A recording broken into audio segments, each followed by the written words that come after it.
Hello guys, welcome back to my channel. Good morning বন্ধুরা, সবাই কেমন আছো? আশা করি সবাই খুব খুব ভালো আছো। তো আমরাও ভালো আছি। তো সকালবেলা চলে আসলাম তোমাদের সঙ্গে কথা বলতে, দেখা করতে। তো ব্লগটা শুরু করে দিলাম। তো তোমাদের জন্য এই ব্লগগুলো তোমরা দেখতে থাকো। যেটা হচ্ছে আজকের বারটা হচ্ছে শুক্রবার। তো এখন ওই ছেলের আর কি স্কুল নেই বলে একটুখানি দেরি থেকে ঘুম থেকে উঠছি। দেরি থেকে বলতে আজকে ওই 7টার সময় উঠেছি অবশ্য। তো প্রায় ওই 7:30-7টায় এখন ঘুম থেকে ওঠা হচ্ছে আর কি। তো তারপর উঠেই সকালবেলা ঝাঁটা থাকে, ঘর দুয়ারে কাজকর্ম থাকে। তো আজকে আবার নিয়ে পড়েছি যেটা হচ্ছে আমার ড্রেসিং টেবিলটা, কারণ ছেলের যখন স্কুল থাকে বা ওর পড়াশোনা থাকে তখন আমি কোনো কিছু করতে পারি না। ও স্কুল চলে গেলে যে বাড়তি যে কাজগুলো করতে হয়, এক দৌড়াদৌড়ি করে, এই যে ঘর মোছা, তারপর ঝাড়টার দেওয়া, কাপড় চোপড় কাচা কুচা ধোয়া, তারপর ওর জামা কাপড় জুতাগুলো সব সময় তো পরিষ্কার বা রেডি করে রাখতে হয়।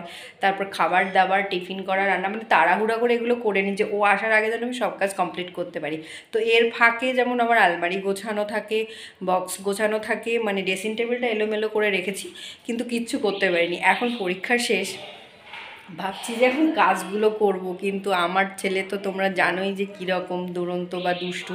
যতক্ষণ নিয়ে বসবো ততক্ষণে বসবে, না হলে তো পড়াশোনা করবেই না, উপরে উঠে গেছে।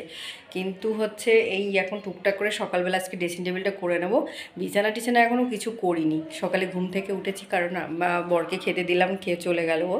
তো ছেলেকেও খেতে দিলাম, ও রুটি একটু কালকে সয়াবিনের তরকারি করা হয়েছিল, ডিম সিদ্ধ, তো ওটা খেয়ে চলে যাচ্ছে।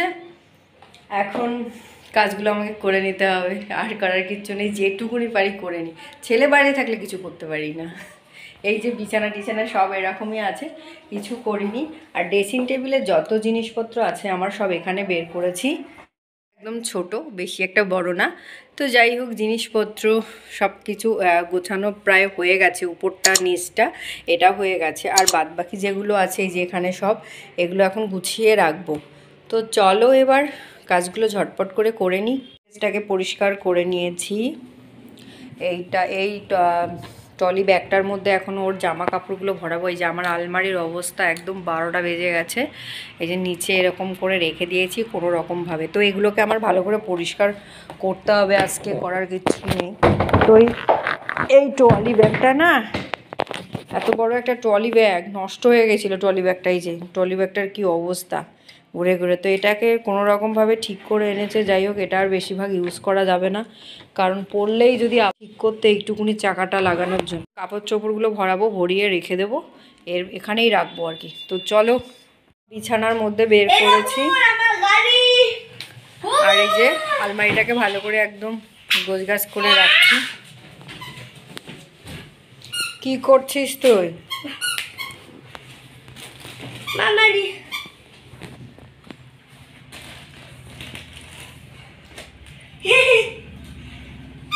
বন্ধুরা, আমি খেতে বসলাম, কারণ আমার প্রচণ্ড খিদে পেয়েছে। আমি সকাল থেকে কিছু খাইনি আজকে এখনও পর্যন্ত। আর আলমারিটা পরিষ্কার করতে যে আমার সময় চলে গেল। এখন বাজে 3টে ঘড়িতে, কিন্তু এখনও বৈশালী স্নান করেনি, ও স্নান করতে গেছে। ওর খাওয়াটা আমার পরে আরও দেরি হবে, কারণ ও বাবুকে ঘুম পাড়াবে, তারপর খেতে আসবে।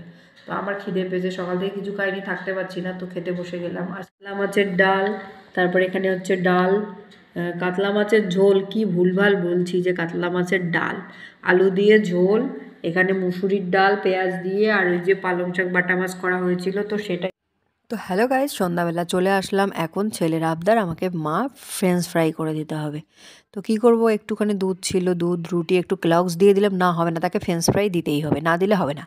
তো যাই হোক, 4টে এরকম টুকরো টুকরো করে আলু কেটে নিয়ে নিলাম, না 4টে আলু ছুলে নিয়েছি। ছুলে নেওয়ার পর ভালো করে একদম ঠান্ডা জলে ধুয়ে নিয়েছি। ধুয়ে নেওয়ার পর এটাকে আমি এরকম লম্বা লম্বা করে কেটে নেব। তো একটা আলুর ভাগে আমি 4 ভাগ করে নিয়েছি, কারণ মাঝখানে আবার একটা করে পার্ট তুলে নিয়েছি। তো আলুগুলোকে এরকম করে 4টে আলুতে লম্বা লম্বা করে কেটে নেব। তো কেটে নেওয়ার পর এটাকে অনেকে কর্নফ্লাওয়ার দিয়ে করে, কিন্তু এটা আমি কর্নফ্লাওয়ার দিয়ে করব না। তো এটা শুধু নর্মালি যেভাবে হয় আলু ভাজা সেরকম করে দেবো। তো যাই হোক, প্রায় আমার একদম কাটা হয়ে গেল, 4টে আলু অনেকটাই হয়ে গেছে। তো এটাকে আমি ভালো করে ঠান্ডা জলে ধোবো। তো ঠান্ডা জলে ধুয়ে আবার 5 মিনিট ফ্রিজে রাখবো। ফ্রিজে রাখার পর এটাকে আমি সিদ্ধ করে নেবো, মানে বয়েল করে নেবো আর কি। তো এখানে আমি 1 গ্লাস জল দিলাম, তারপরে নুন দিলাম। নুনটা এমনভাবে দিয়েছি আলুটার সঙ্গে যেন লেগে যায়, আর আলাদা করে নুন যেন না দিতে হয়, খেতে যেন একটু ভালো লাগে। নুন ছাড়া তো কোনো কিছু খাওয়াই যায় না। তো যাই হোক, এটা এখন নেড়ে চেড়ে দিচ্ছি। আসলাম, ছেলে খাবে ফ্রেঞ্চ ফ্রাই, তো ফ্রেঞ্চ ফ্রাই করার জন্য আসলাম। তো আলুগুলো কেটে নিলাম, তোমরা দেখতেই পেলে। তো এবার আমি আলুটাকে বয়েল করে নিয়েছি, তো 5 মিনিট আমি ডিপ ফ্রিজ। তো এটাকে আমি হয়ে গেছে। তো বেশি সিদ্ধ করা যাবে না, জাস্ট সামান্য একটুখানি। তো এটাকে ভালো করে ওই ঠান্ডা জলে ধুয়ে আবার ওই প্যাকেটের মধ্যে করে এবার ডিপ ফ্রিজে রেখে দেবো। কারণ 5 মিনিট ডিপ ফ্রিজে রেখে দেওয়ার পর এখানে আমি তেলটাকে আগে গরম করে নিচ্ছি। তো ওখানে 5 মিনিটের জায়গায় 7 মিনিট 8 মিনিট থাকলেও কোনো ব্যাপার না। তো গরম আলু তো যেহেতু, তো এখন এখন আমি কি করব, এটাকে একদম হাই হাই লেভেল গ্যাসের মধ্যে ভাজতে হবে। ঠান্ডা আছে কিন্তু ভাজা যাবে না, যে প্রায় একদম লাল লাল হয়ে গেছে ভাজা।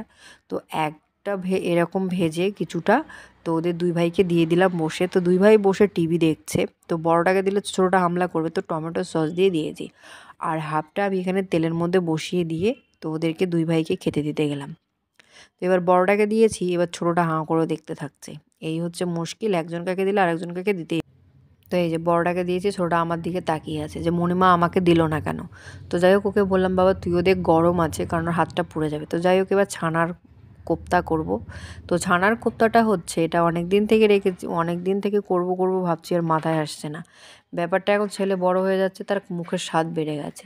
তো ছানার কোপ্তাটাকে ভালো করে ঠেসে নিয়েছি, স্বাদ মতো নুন, স্বাদ মতো চিনি, গোলমরিচের গুঁড়ো আর ভাজা মশলা তো আমার সবসময় রেডি থাকে, কারণ ভাজা মশলা ওর মধ্যে দিয়ে দিলাম। এটাকে ভালো করে একদম চটকিয়ে চটকিয়ে মেখে নেব। ব্যাপারটা হচ্ছে, বড় হচ্ছে আর 2 চামচ শুধু ময়দা দিয়েছি, কারণ ছানাটা অল্প, ওই হাফ লিটার দুধের যেটুকুনি ছানা হয় সেটুকুনি।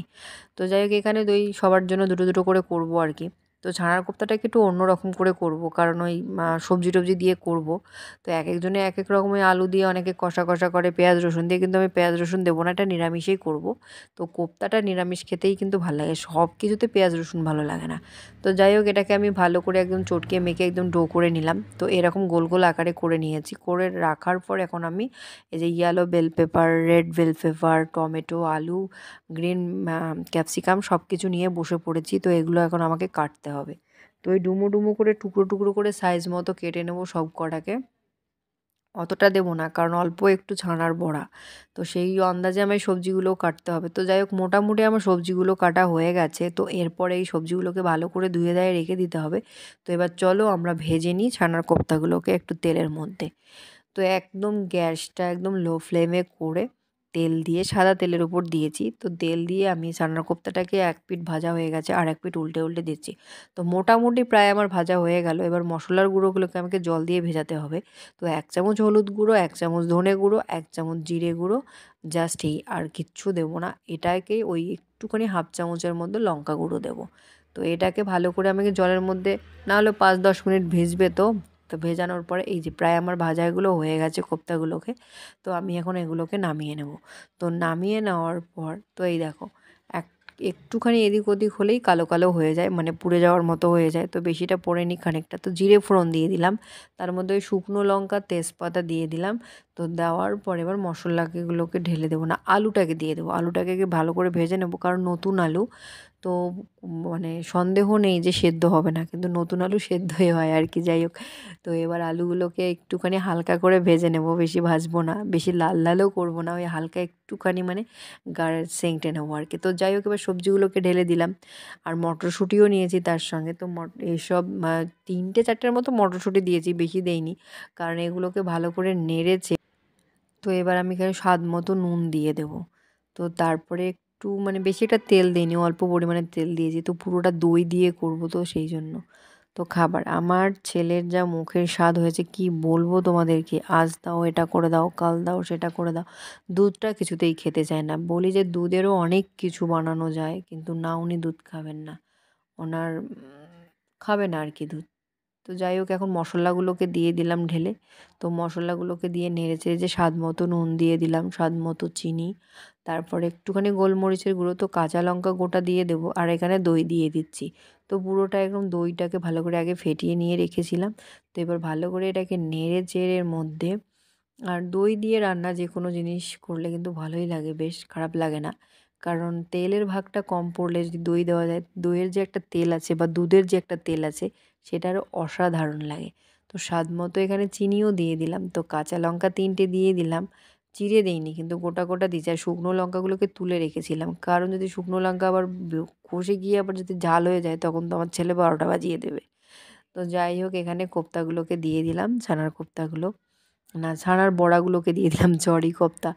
তো বড়াগুলোকে দিয়ে ভালো করে নেড়ে চেড়ে এবার জল দেবো। তো জল দিয়ে আমি এটাকে ঢেকে দেবো, একদম লো ফ্লেমে সিদ্ধ হয়ে যাবে পুরোটা। তো যাই হোক, মোটামুটি হয়ে এটা এসেছে। তো তোমরা পারলে এটাকে ঘিও দিতে পারো, কিন্তু আমি মাখন দিয়েছি এক টুকরো। তো হ্যালো বন্ধুরা সবাই, আ তো তোমরা এটাতে ঘি দিতে পারো, মশলা দিতে পারো। তো যাই হোক, আমি দেইনি, আমি শুধু জাস্ট মাখন দিয়ে নামালাম। তো ব্লগটা আজকে এখানেই শেষ করছি। সবাই খুব খুব ভালো থাকো, সুস্থ থাকো, আর কমেন্ট করে জানাবে রান্নাটা কেমন হয়েছে।